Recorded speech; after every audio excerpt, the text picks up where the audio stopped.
What a challenge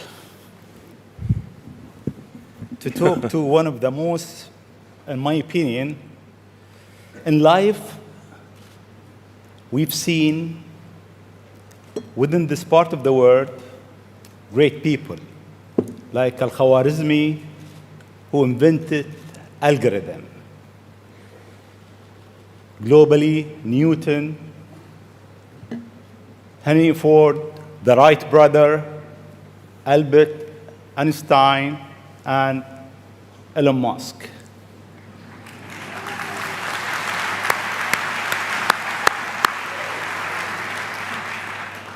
It seems you are in rush.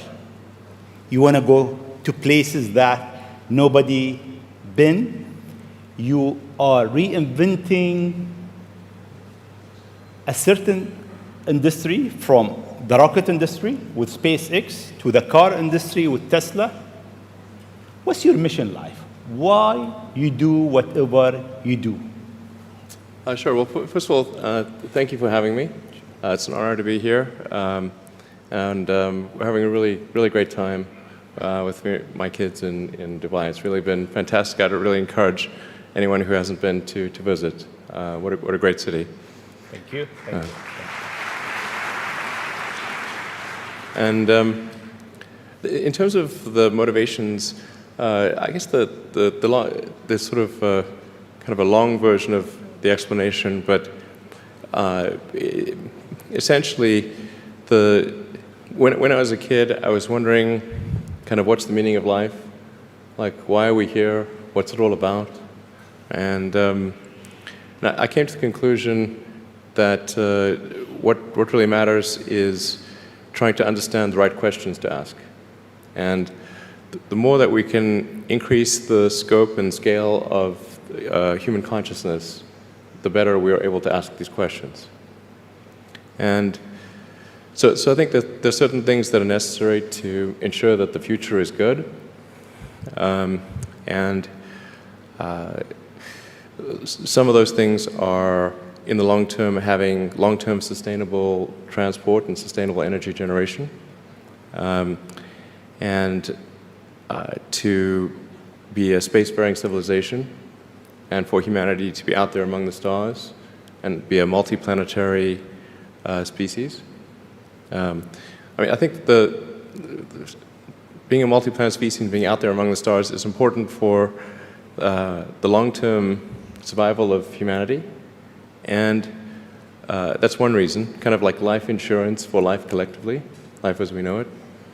But then the part that I find personally most motivating is that it creates a sense of adventure, and it makes people excited about the future. If you consider two futures, one where we are forever confined to Earth until eventually something terrible happens, or another future where we are out there on many planets, maybe even going beyond the solar system, I think that second version is incredibly exciting and inspiring, and there need to be reasons to get up in the morning. Life can't just be about solving problems. Otherwise, what's the point? There's got to be things that people find inspiring and make life worth living. So what is life for you? I mean, you look at our life, and I heard you before speaking. Is it a dream? Is it Is life real? a dream? Is it a million D? What is life for Elon Musk? I find as I get older, I find that question to be maybe more and more confusing or troubling or uncertain. I think particularly when you see the advancement of something like video games, like say 40 years ago, you had video games. The most advanced video game would be like Pong, where you had like two rectangles and a dot. And you're like batting it back and forth. I played it. Oh yeah, like me too, exactly. I played old. Pong. Exactly. It sort of dates you a little bit. But yeah, we both played the same game. And that was like, wow, that was a pretty fun game at the time. But now you can see a video game that's photorealistic, almost photorealistic, and millions of people playing simultaneously. And you see where things are going with virtual reality. and augmented reality. And if you extrapolate that out into the future with any rate of progress at all, like even 0.1% or something like that a year, then eventually those games will be indistinguishable from reality. They'll be so realistic, you will not be able to tell the difference between that game and the reality as we know it. And then it seems like, well, how do we know that that didn't happen in the past and that we're not in one of those games ourselves? Interesting. Interesting. I mean, could be. Everything is possible in life. I mean, particularly like things seem to be accelerating to something. Isn't it? I mean, if we look at our life, it seems in the past 100 years, life been accelerating quite fast. Yeah. In the past 20, It's much getting faster. Faster and faster. Is it more slow? So my question is really, how life will be in Earth 20, 30, 50 years from now? Our education, our transport. How do you see it? Well, I think this is one of those things that's quite difficult to predict. When you think of, say, the first controlled powered flight was 1903 with the Wright brothers.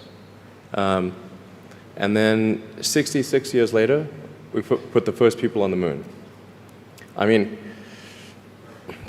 if you'd ask people, say in 1900, what are the odds of man landing on the moon, they would have said that's ridiculous. And if you try to talk to them about the internet, they would not even know what the heck what are you even talking about? Like, this sounds so crazy. But today, with a $100 device, you can video conference with anyone in the world, on the other side of the world. And if you have a Wi-Fi connection, it's basically free. Free to have an instant visual communication with anyone, or even with millions of people. With social media, you can communicate to millions of people simultaneously. You can Google something and ask any question. It's like an oracle of wisdom that you can ask almost any question and get an instant response. It would have been incredibly difficult to predict these things in the past, even the relatively recent past. So I think the one thing that we can be quite certain of is that any predictions we make today for what the future will be like in 50 years will be wrong. That's for sure. I mean, I think directionally, I can tell you what I hope the future has, as opposed to maybe what it will be, because this may just be wishful thinking. I hope we are out there on Mars and maybe beyond Mars, the moons of Jupiter.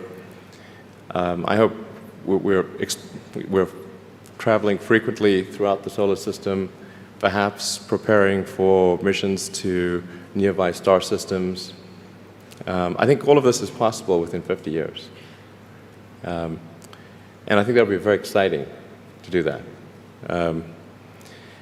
And I think we'll see autonomy and artificial intelligence advance tremendously. I think that's actually quite near term. My guess is in probably 10 years, it will be very unusual for cars to be built that are not fully autonomous. 10 years. 10 years from now. Yeah. I think almost all cars built will be capable of full autonomy in about 10 years. As it is, the Tesla cars that are made today have the sensor system necessary for full autonomy, and we think probably enough compute power to be safer than a person. So it's mostly just a question of developing the software and uploading the software. And if it turns out that that more compute power is needed, we can easily upgrade the computer. And so that's all Tesla's built since October of last year. And other manufacturers will follow and do the same thing. So getting in a car will be like getting in an elevator.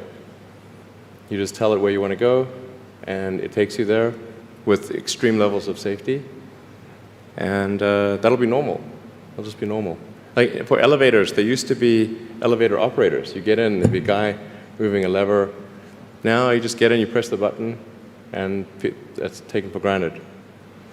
So autonomy will be widespread. I think one of the most troubling questions is artificial intelligence. And I don't mean narrow AI, like vehicle autonomy I would put in the narrow AI class. It's narrowly trying to achieve a certain function. But deep artificial intelligence, or what is sometimes called artificial general intelligence, where you could have AI that is much smarter than the smartest human on Earth. This, I think, is a dangerous situation. Why it is dangerous? I mean, there is two views. One view is artificial intelligence will help humanity. There is another school of thought is artificial intelligence is a threat to humanity. Why is it? Well, I think it's both. It's like one way to think of it is imagine we were going to be visited. Imagine you're very confident that we were going to be visited by super intelligent aliens in, let's say, 10 years or 20 years at the most. Super intelligent. So you think within 20 years yes, we'll have alien on Earth? Well, digital superintelligence will be like an alien. It will be like an alien. Yeah. But my question is, do you think there is other intelligent life outside the Earth? It seems probable, but I think this is one of the great questions in physics and philosophy, is where are the aliens? Maybe they're among us, I don't know. Some people think I'm an alien. Not true. Not true. But maybe we are alien. Of course I'd say that, maybe wouldn't we I? are alien, Ellen. I mean, if you look at this part of the world, Yeah. they believe that human beings are not from Earth. They came from somewhere else. Eve Maybe. and Adam came from somewhere else to Earth. So in a way, human being alien to this land. Do you think we'll make contact with alien within the next 50 years? Well, that's a really tough one to say. I mean, if there are super intelligent aliens out there, they're probably already observing us. That would seem quite likely, and we just are not smart enough to realize it. But I can do some back-of-the-envelope calculations, and any advanced alien civilization that was at all interested in populating the galaxy, even without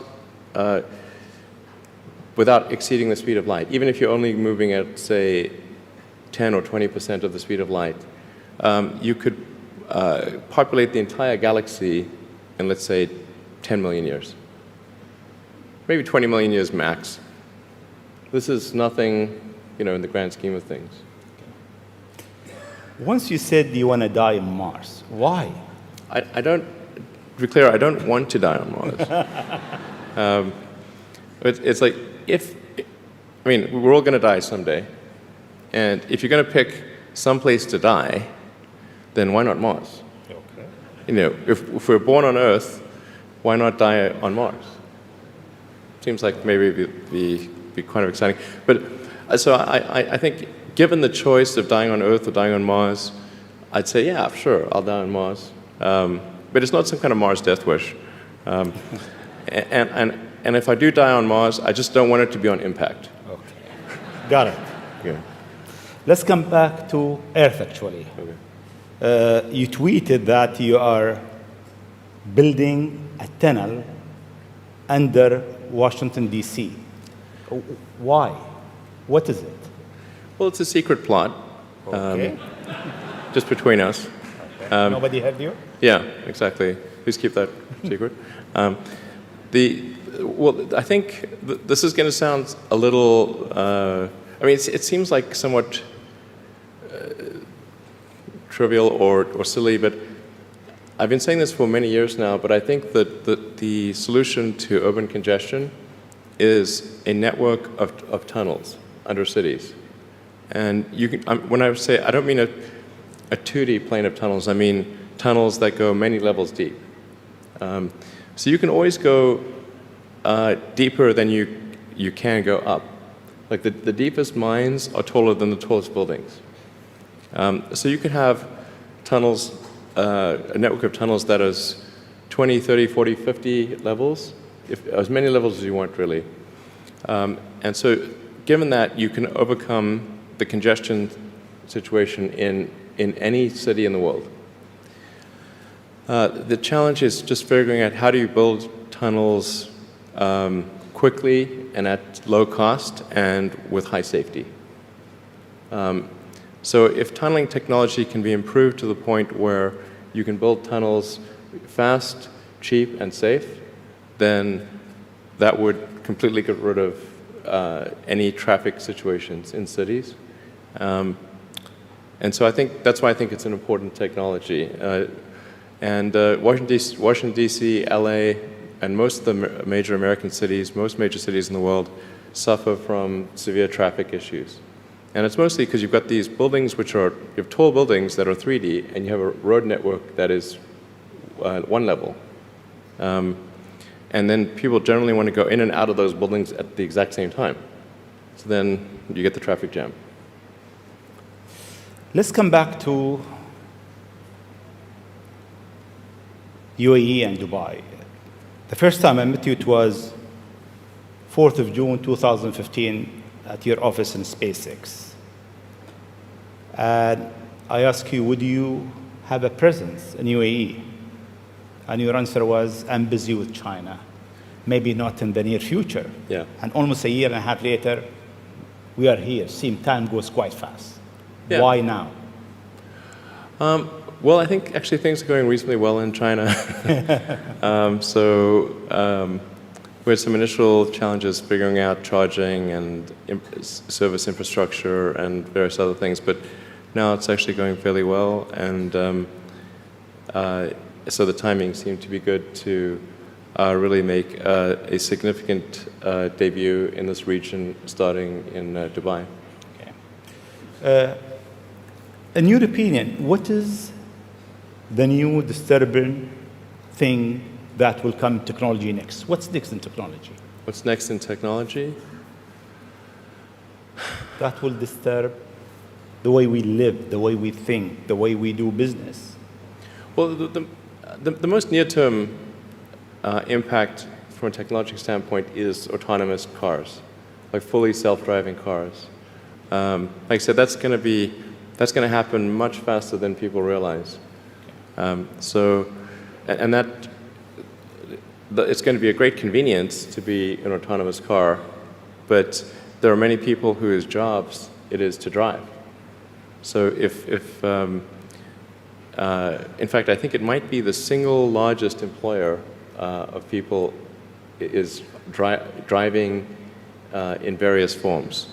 And so then we need to figure out new roles for what do those people do. But it will be very disruptive and very quick. Now, I should characterize what I mean by quick, because quick means different things to different people. There are over 2 billion vehicles in the world, approaching 2.5 billion cars and trucks in the world.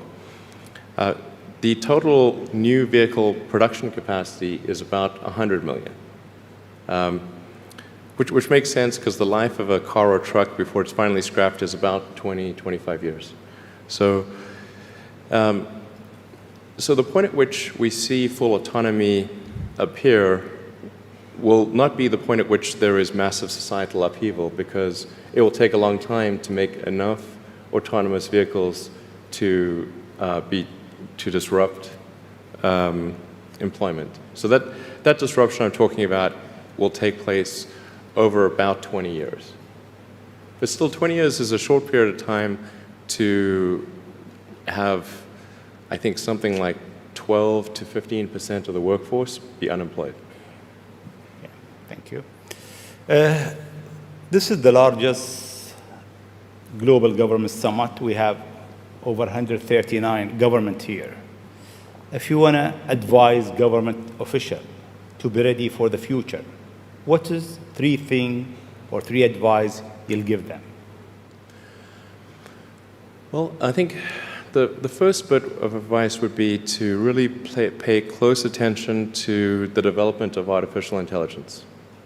I think we need to just be very careful in how we adopt artificial intelligence and to make sure that researchers don't get carried away. Because sometimes what happens is a scientist can get so engrossed in their work, they don't necessarily realize the ramifications of what they're doing. So I think it's important for public safety that governments keep a close eye on artificial intelligence and make sure that it does not represent a danger to the public. Let's see. Secondly, I would say we do need to think about transport in general.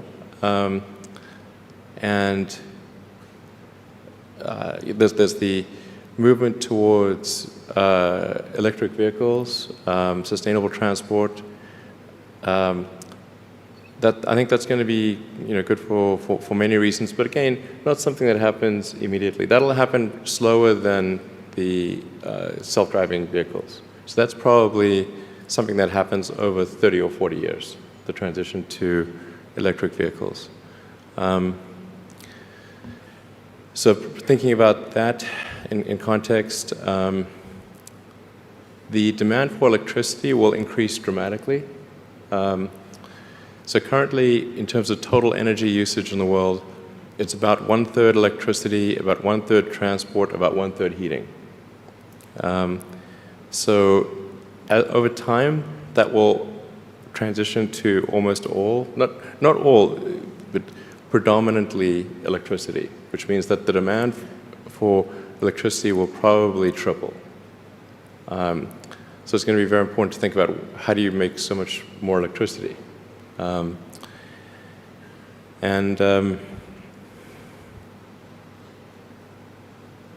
Seem they have an easy job. That's it. There is no more challenges for them. No, well, then I think maybe these things do play into each other a little bit. But what to do about mass unemployment? This is going to be a massive social challenge. And I think ultimately we will have to have some kind of universal basic income. I don't think we're going to have a choice. Universal basic income. Universal basic income. I think it's going to be necessary. So it means that unemployed people will be paid across the globe. Yeah. Because there is no job, machine, robot is taking over. There will be fewer and fewer jobs that a robot cannot do better. Okay. That's simply and I want to be clear that these are not things that I wish would happen. These are simply things that I think probably will happen. And if my assessment is correct and they probably will happen, then we need to say, what are we going to do about it? And I think some kind of a universal basic income is going to be necessary. Now, the output of goods and services will be extremely high. So with automation, there will come abundance. There will be almost everything will get very cheap.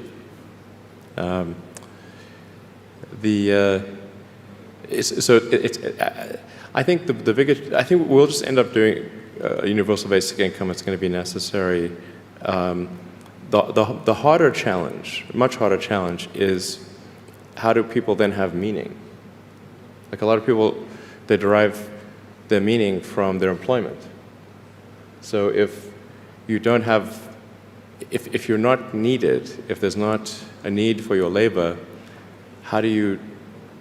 what's the meaning? Do you have meaning? Do you feel useless? That's a much harder problem to deal with. And then how do we ensure that the future is going to be the future that we want, that we still like? No, I mean, I do think that there's a potential path here which is, and we're really getting into science fiction or create sort of advanced science stuff, but having some sort of merger with biological intelligence and machine intelligence. To some degree, we are already a cyborg. You think of like the digital tools that you have, your phone, your computer, the applications that you have, like the fact that, as I was mentioning earlier, you can ask a question and instantly get an answer from Google or from other things. And so you already have a digital tertiary layer. I say tertiary because you can think of the limbic system, kind of the animal brain or the primal brain, and then the cortex, kind of the thinking, planning part of the brain, and then your digital self as a third layer. So you already have that, and it's like if somebody dies, their digital ghost is still around. All of their emails and the pictures that they posted and the social media, that still lives, even if they died. So over time, I think we'll probably see a closer merger of biological intelligence and digital intelligence.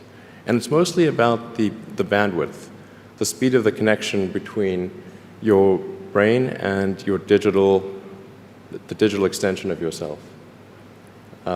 Particularly output. And output, if anything, is getting worse. We used to have like keyboards that we'd use a lot. Now we do most of our input through our thumbs on a phone. And that's just very slow. A computer can communicate at 1 trillion bits per second, but your thumb can maybe do, 10 bits per second or 100 if you're being generous. So some high bandwidth interface to the brain, I think, will be something that helps achieve a symbiosis between human and machine intelligence, and maybe solves the control problem and the usefulness problem. Getting pretty esoteric here. I don't know if this is... It's close. Okay. We got it. Always you think out of the box. Your idea is so huge. You want to go to space. You decided to go to space. You did it. You decided that you want to land your rocket back. You failed 7 times, 8 times. Yeah, something like that. Then it landed. More times than I care to count. Yeah. How do you come with this idea, actually? Sometimes they're pushing the human limit. You are always pushing the human limit. Why? Well, I think about what technology solution is necessary in order to achieve the particular goal, and then try to make as much progress in that direction as possible. So in the case of spaceflight, the critical breakthrough that's necessary in spaceflight is rapid and complete reusability of rockets, just as we have for aircraft. You can imagine that if an aircraft was single use, almost no one would fly. Because you can buy, like, say, a 747 might be $250 million, $300 million, or something like that. You'd need 2 of them for a round trip. But nobody's going to pay millions of dollars per ticket to fly, to do air travel. But because you can reuse the aircraft tens of thousands of times, the air travel becomes much more affordable. And the same is true of rockets. So our rocket costs $60 million, roughly. So the capital cost, if it can be used once, is $60 million. But the capital cost, if it can be used 1,000 times, is $60,000. So then if you can carry a lot of people per flight, then you can get the cost of space flight to be something not far from the cost of air flight. So it's extremely fundamental. Because Earth's gravity well is quite deep, Earth has a relatively, fairly high gravity, the difficulty of making a rocket reusable is much greater than the difficulty of making an aircraft reusable. And that's why a fully reusable rocket has never been developed thus far. But if you use the most advanced materials, most advanced design techniques, and you get everything just right, then I'm confident that you can do a fully reusable rocket. Fortunately, if Earth's gravity was even 10% stronger, I would say it would be impossible. You need a team around you to deliver a lot of ideas. How do you choose your team? Based on what? Well, I suppose honestly that it tends to be gut feel more than anything else. So when I interview somebody, my interview question is always the same. It's What do you ask? I said, tell me the story of your life, and the decisions that you made along the way and why you made them. And then, and also tell me about some of the most difficult problems you worked on and how you solved them. And that question, I think, is very important, because the people that really solved the problem, they know exactly how they solved it. They know the little details. And the people that pretended to solve the problem, they can maybe go one level and then they get stuck. So, what was your biggest challenge in life? Biggest challenge in life?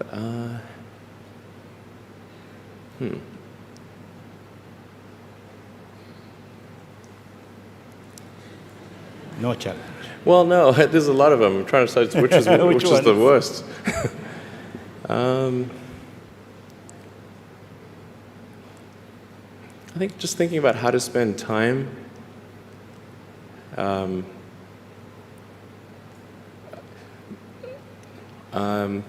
of the biggest challenges, I think, is making sure you have a corrective feedback loop, and then maintaining that corrective feedback loop over time, even when people want to tell you exactly what you want to hear. Okay. That's very difficult. Yes.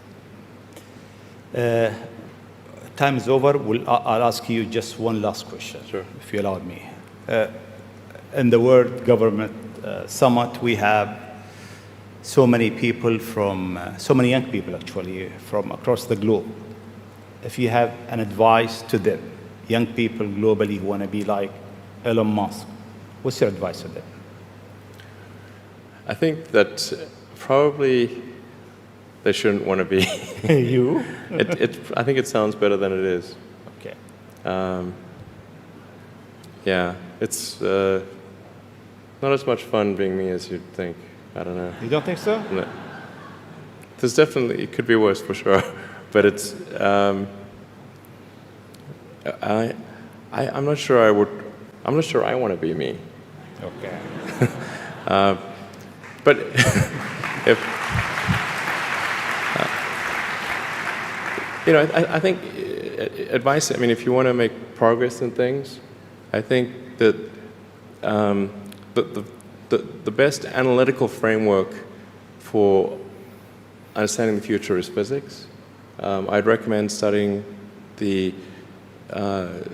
thinking process around physics, like not the equations. I mean, the equations certainly they're helpful, but the way of thinking in physics is it's the best framework for understanding things that are counterintuitive. And always taking the position that you're to some degree wrong, and your goal is to be less wrong over time. I think one of the biggest mistakes people generally make, and I'm guilty of it too, is wishful thinking.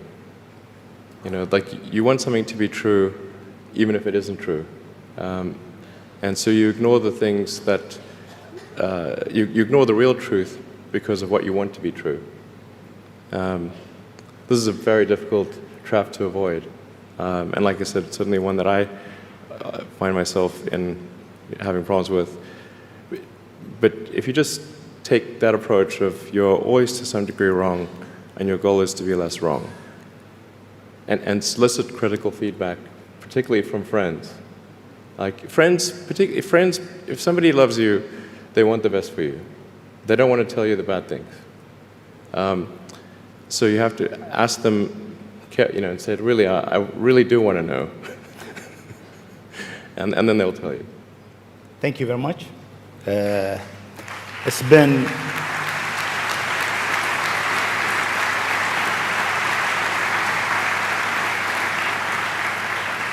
It is great for the World Government Summit to have a legend who's creating the future for humanity to share his thought, his idea, his vision, his challenges, and his hope for life. Thank you very much. Thanks for having me.